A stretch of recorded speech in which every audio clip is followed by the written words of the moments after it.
What is going on, guys? Tristan here with a brand new video. Today's video is going to be a little tips video on how to get into hand lettering.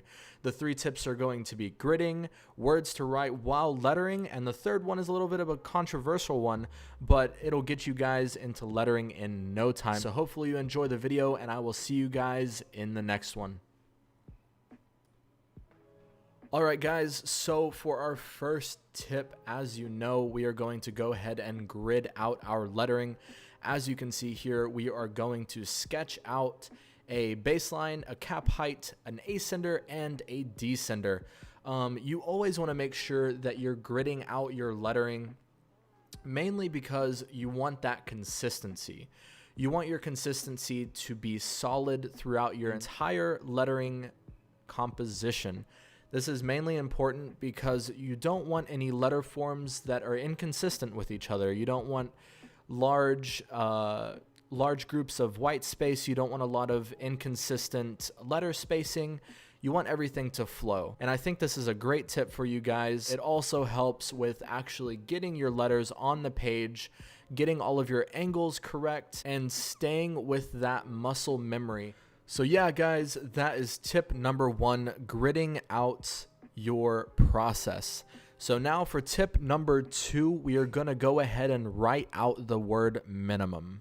Now, the whole reason why we are going to go ahead and write out the word minimum is due to that consistency that we were talking about before and that muscle memory we were talking about before.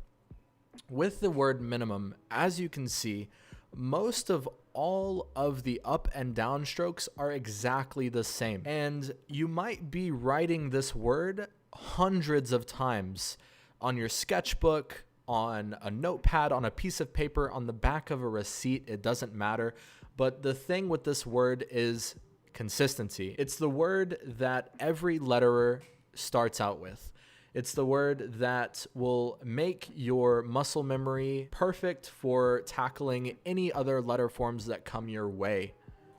So, I mean, as you can see on the first M or, you know, the last M, the up and down strokes aren't perfect, but that's the thing with this word. If you write it enough times over and over again, that consistency will stick and it'll keep coming back, and in no time, you'll be a pro. This strategy also works with the thick and thin style of lettering.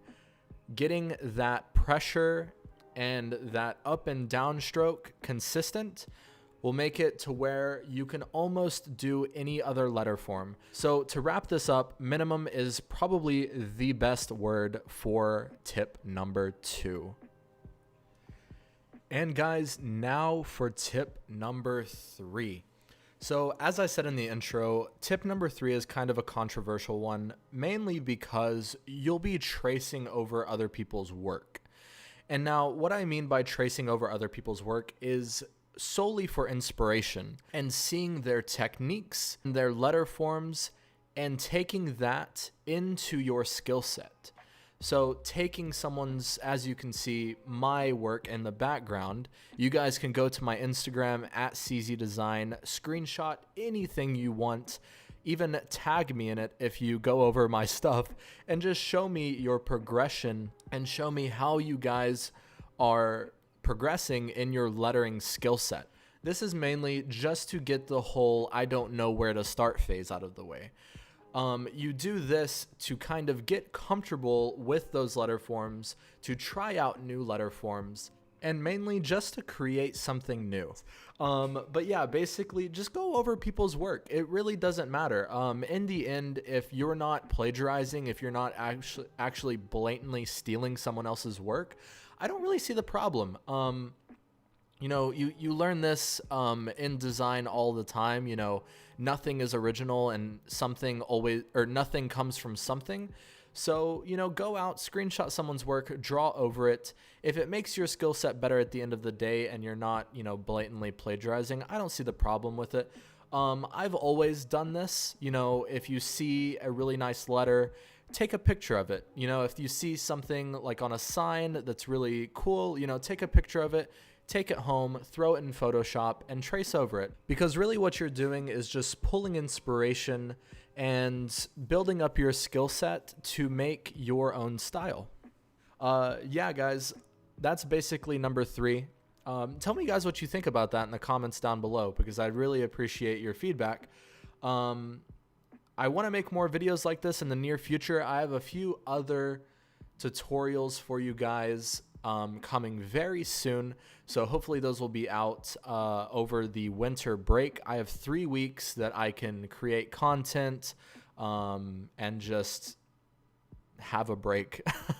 So hopefully you guys enjoy the video. Leave a comment down below on more videos you'd like to see in the future. So yeah, guys, thank you so much for watching. If you guys want to go ahead and follow my Instagram, where all of my work is uploaded daily, go ahead and follow me at CZ Design. I post there with all of my lettering, all of my branding, and anytime I upload a new video. So thank you guys. I will see you guys in the next one. See you later.